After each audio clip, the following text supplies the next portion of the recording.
შეისვენა და მოიგე დიმიტრი შაშკინმა 53 სკოლაში კომპანია გოგლი-მოგლის კონკურსის გამარჯვებულები დააჯილდოვა. შეჯიბრი 3 ეტაპად ჩატარდა. მონაწილეებს ქართული ენიდან, ლიტერატურიდან, ისტორიიდან და გეოგრაფიიდან სხვადასხვა სახის კითხვებისთვის უნდა გაეცათ პასუხი. სულ გამოვლინდა 15 გამარჯვებული მოსწავლე, რომლებსაც ძვირადღირებული საჩუქრები გადასცეს.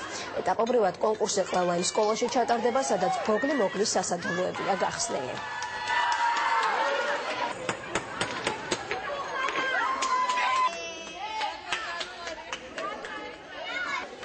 ეს მეშვეობით ჩვენი სკოლები გახდა უფრო უსაფრთხო, იმიტომ რომ ბავშვებს ავეჭერთ მაგნიტური სტარება სკოლაში და შეუძლიათ გადაეხადონ კრედიტ ბარათები და ესეთი კონკურსები არის ძალიან მნიშვნელოვანია, რომ პოპულარიზაცია მოხდეს საკრედიტო ბარათების ბავშვებში, იმისათვის ჩვენ ცხოვრობთ 21 საუკუნეში და უნდა ბავშვებიდან მივაჩვენოთ იმას, რომ მაგნიტური სტარება სავალდებულო არ არის. თამაში მიზანით ისაყავდა ბავშვების პოპულარიზაციას ჩვენი ბარათების და იმისი, რომ ბავშვები მიეჩვიონ უნაღდო ანგარიშწორებას საზაფხულო სიარულს.